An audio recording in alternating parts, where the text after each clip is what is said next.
trying to do the Highlands justice. That is the plan today as we build Remote Station platform. Hey guys, welcome back to Proper Chuffed. My name's Hilton and I have absolutely no idea what I'm doing. But that is half the fun of this, isn't it? If you're new to the channel and at the end of this video you enjoyed it, please consider subscribing. That would be a really great help. If you're a returning viewer, welcome back. It's good to see you, my friends. Today we're going to build a station platform, so we're not going to mess around and we're going to jump straight into it. Right, let's start working on the station platform. So as you can see, I've got my full platform here and then my small edges. What I've done is I've masked up the edges of the platform so that I can get my colors correct. And I'm basing my platform roughly off Loch Rannoch. So what that means is I'm going to try and replicate the colors of Rannoch Station's platform as accurately as possible. And what that entails, I guess at this point now, is to make sure that the sides of the platform have a nice color to them. Now, looking at photos of Rannoch Station, obviously I was there, but it's weirdly one of the things I did not pay attention to is the edges of the platforms and what they look like below the surface. So I've taken a look. They seem to be a sort of white, off-white color. Obviously there's a lot of dirt and grime that's built up over the years. So I'm going to try and replicate that sort of color. So what I've got is a spray mate sort of creamish color, and I think that will do as a good base level for this. I could use an airbrush, but I've decided not to, just because I've got this can of sort of clay white. Okay, after nearly blowing myself up with a high pressured can, I've decided to replace the tip on the bottle, as the other one was clearly quite old. So this is quite a creamy yellow color. If you just look at the color of my fingers as I was messing with it. Ideally, that's the sort of color that it should be. I can always weather it down a little bit, but I think it's going to give us a nice base coat. So let's see how. Cool, that looks good. So having let the spray paint dry, I've decided to apply a very sort of light brown wash over the top of the platform. I felt like the cream was just a little bit too yellow, so I needed to tone it down a little bit with something a little bit more brown. So I've done that here. And once that dried, I decided to use some black weathering powders on the platform sides itself. Now, this actually really makes the bricks particularly pop on the sides. You don't really get to see the platform support, so to speak, but you know, it's still done, it's noticeable, you know, if you really look for it.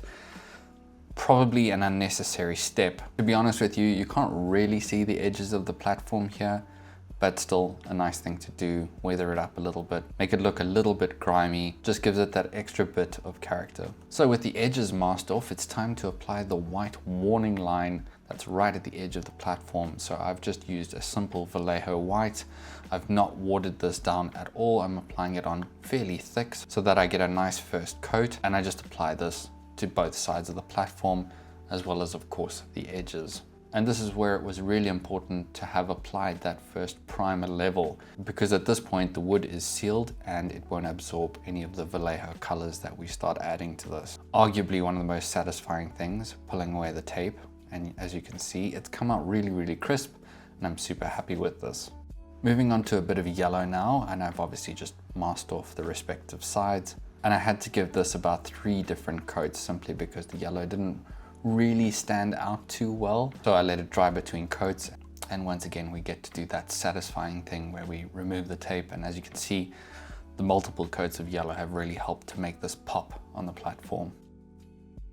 So just taking a look at our progress so far, and you know, I'm pretty happy with this. I think it's looking pretty good. There are some notable gaps on the edges of the platforms where the ramps go down, and to be honest with you, I'm not too sure I'm going to keep those full ramps, but we'll deal with that a bit later.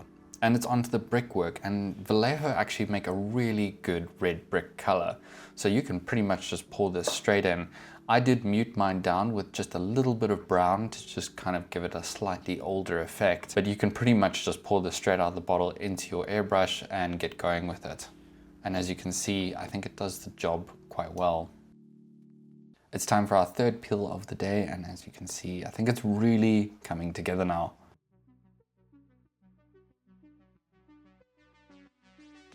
One of the things that really does give a platform color is variance. In the real world, no two things are exactly the same. So what I decided to do was painstakingly mask up different pieces of paving just to add some slight different color variation between them. I used a mix of tarmac colors to create a newer effect and some more muted browns to create the effect of older pieces of paving. I think the key with this is not to overdo it. Don't paint every single piece of paving a different color, but make sure that there's enough variation that when you look at it from a distance, it's not uniform. And as you can see, I think the final effect is fairly decent. I'd had to do a little bit of cleaning up here and there because there was a bit of bleed on some of the paint, but there's enough variation here to make it look like a real world example in my humble opinion. Time to bring in the big guns as we prepared to put the platform down. And I was joined by Rinka earlier this week, and we decided to cut away the sloped edges of the platforms and rather fill them in with ballast. I think we both felt it was going to look a lot more realistic and authentic that way. So with a small circular saw, Rinka delicately cut away these pieces. We then proceeded with some test fittings, making sure that we had enough platform clearance on both sides. And as you can see, the ramp on the one side here, as well as the other, have both been removed, and we'll be filling that up with ballast instead now, which I think is going to look much, much better. So we made sure we marked out the platform and had it in line because now we needed to drill some holes.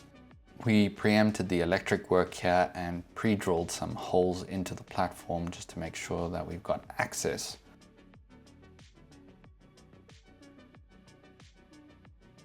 The next step was to make sure that our platform centerpiece, where the station would be sitting, had some kind of brickwork on it. So we used a plasticard brickwork kit and made sure that it was filled up and level with the platform height so that we could then simply just plonk down the station and be good to go. Looking at Rannoch, there's definitely a lot of brickwork around the station in particular, whereas the rest of the surface is loose stone. So we wanted to make sure we replicated this authentically by having brickwork underneath the actual station building itself.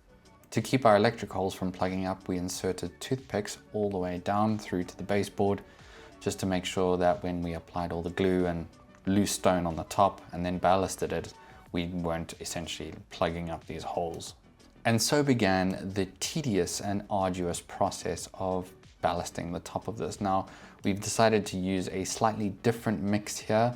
It's got a lot more red in it and it's a much, much finer ballast mix. So I think this authentically replicates the smaller stone that's on top of the platforms where pedestrians walk up and down. But boy, did it take a while. The two of us toiled away for about 2 hours on the platform, just making sure that all the stones were absolutely level, none of them were on the edges, and that the surface was as smooth as possible. I've got to say a big thank you to Rinka here. His expertise and very keen eye were essential to making this come together the right way.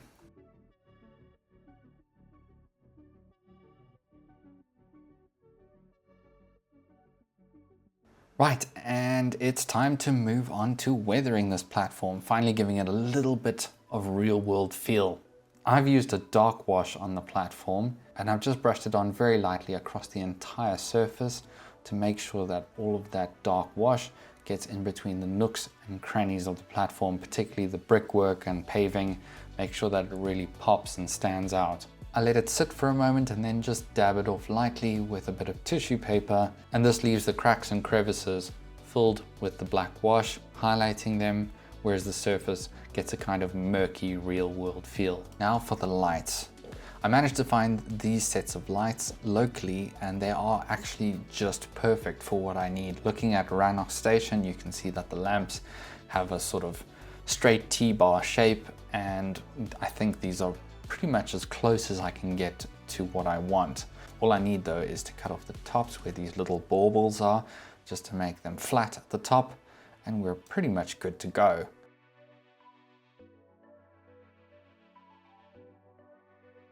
However, the color is not exactly what I want, so I'm going to block up the lights with a little bit of tack, and we're going to spray paint these in alu-clad silver to give them a really nice finish. Off camera, unfortunately, I did not video this part. I did weather these with a dark wash, and I think it really just brought them together as they came out a little bit too shiny after the aluclad. And finally, there's just one or two small things I just want to add to the platform and station area for now that I have on hand. Picked up these 3D printed benches and they look quite good.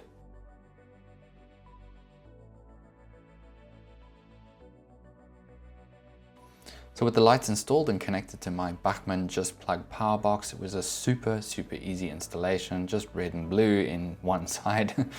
And the lights now glued down, we can take a look at our complete platform. Now, we're not quite done. Obviously, there's a lot of detail that still needs to be added to this, but the weathering is there, the stones are down and glued in, the station is sitting fairly flush, just needs a little bit of plugging here and there, and the lights are all installed.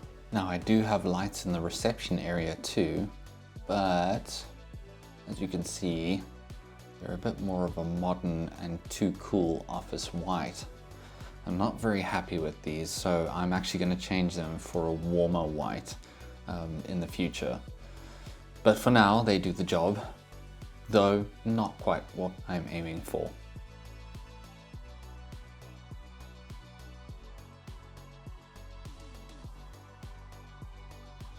This is a very central point of this layout. The plan is to have this as a very rural, sort of singular station, not a massive connecting point, but it needs to look the part and fit into the West Highlands correctly.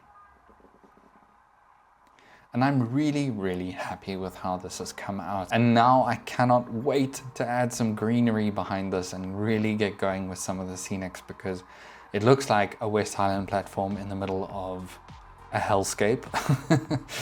Very soon we'll be able to do that sort of stuff, so keep an eye out for that. And as you can see, it easily accommodates a full sort of 4-coach train. I could bring it forward a little bit more and maybe do 5 if necessary, but this is exactly what I was going for. So nothing too major. It's really quite a rural stop in the West Highlands is Dunroman Station. And that is the station platform as it stands right now. So we've got a really nice solid little structure. There are a lot of things that need to be added to it, including a signal box at some later stage. So we're not done here yet. There's a lot of detail yet to come. I'd love to know what you think of this. And I must say that coming from my previous platform on Dunroman version 1, which is a Hornby resin platform, it really does pay to go the extra mile and have something specifically done. Whether that's 3D printed or a laser cut kit like this, that extra bit of fidelity and detail really does raise the quality bar in my opinion. So I'd strongly recommend trying something like this. I do want to thank 2 people who have been absolutely central to making this happen. The first is Phil, who designed and laser cut this kit from me based on photographs alone. Phil took the photos of Rannoch Station that I had and I gave him the dimensions, but he did the rest, and as you can see, I think it's really impressive. So thank you, Phil. The second, of course, is Rinke, my muse and mentor, who joins me once a week and we have a great evening together of model railways. He was absolutely critical to making sure we got this platform installed correctly, and I cannot thank you enough, Rinke, for helping me with this. It means the world. Finally, I just want to thank my West Highland supporters. Your contribution really go far to making the channel a better place for everyone. So thank you very much to Annie, Mystic Brick, Rob from the Kiln Line, Simon Thompson, Bill from 3B Rail, Jersey Bill, yes, we have another Bill, he's just across the pond, Tony from Choperton Junction, Joachim Bengston, Morizo, Derek L, James from the Little Western Model Railway, Dan from Pedantic Mongrels Railway, Clagfest, and of course my friend MacDavid. If you found this video helpful, please drop me a like and maybe even consider sharing it if you find it informative. If you haven't already and you enjoyed this content, please consider subscribing. That would be really cool. But until I see you next time, as always, keep your engines fired and stay on track. All the best.